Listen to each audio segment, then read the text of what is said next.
Eh Eh Eh Viens travailler les bibis. Viens travailler les biceps.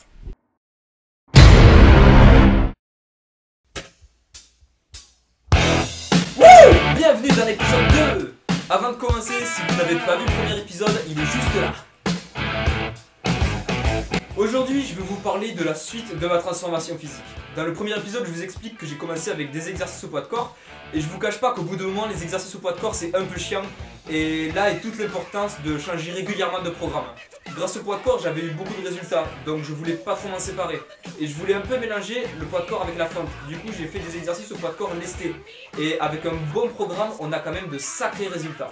Le programme a une certaine difficulté quand même, parce que les exercices sont lestés. Du coup, avant, je vous conseille d'abord de vous entraîner non lestés. C'est parti pour le programme. Le premier exercice, on commence avec des dips aux anneaux. On va faire 4 séries de 7 répétitions. Moi je me laisse de 20 kg, mais vous pouvez gérer vous-même le lest que vous voulez mettre. Ensuite on attaque les pompes, on fait 6 séries de 10 répétitions lestées de 10 kg. Et on enchaîne avec les pompes aux anneaux, avec 4 séries de 7 répétitions, sans se lester cette fois-ci. Le principe de les faire aux anneaux, c'est de simuler un écarté couché avec halter. C'est-à-dire qu'on va travailler le pectoral en l'étirant un maximum. Et on termine la partie pec triceps avec des extensions triceps qui permettent de mieux localiser le muscle et de vraiment se focaliser sur lui. On va faire 3 séries de 7 répétitions lestées de 10 kg.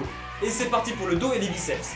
On va faire des tractions pronation avec 4 séries de 6 répétitions avec un lest de 20 kg. Je répète encore une fois, si vous n'y arrivez pas lesté, faites-le au poids de corps tout simplement.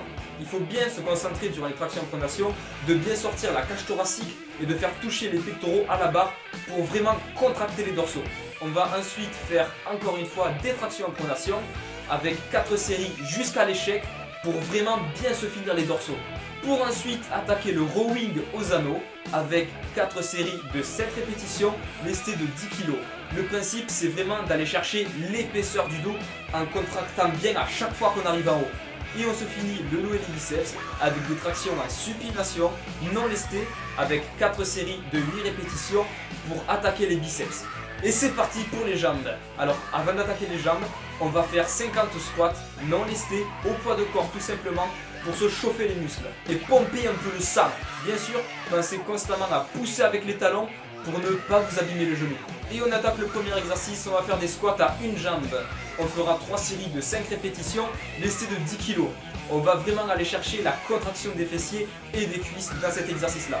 Faites d'abord les 3 séries de 5 répétitions sur une jambe et ensuite vous séparez d'1 minute de repos et vous faites 3 séries de 5 répétitions avec l'autre jambe. Pour ensuite enchaîner avec des fentes, on va faire 3 séries de 10 répétitions lestées cette fois-ci de 30 kg. Dans cet exercice-là, le principe c'est de faire un grand pas en avant et d'avoir la jambe qu'il y a devant à un angle droit et de faire toucher le genou de la jambe qu'il y a derrière.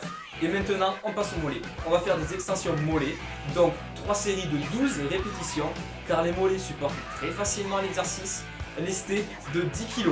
Encore une fois, je vous conseille de faire les 3 séries de 12 exercices sur une jambe, avec 1 minute de repos, et ensuite passer à la deuxième jambe. Et on termine les jambes en faisant un exercice d'explosivité. On va faire 4 séries de 10 répétitions de jump squat. Et le principe à chaque répétition, c'est de sauter le plus haut possible. Pensez quand vous revenez au sol à atterrir sur la pointe des pieds et non pas sur les talons, vous risqueriez de vous faire très mal.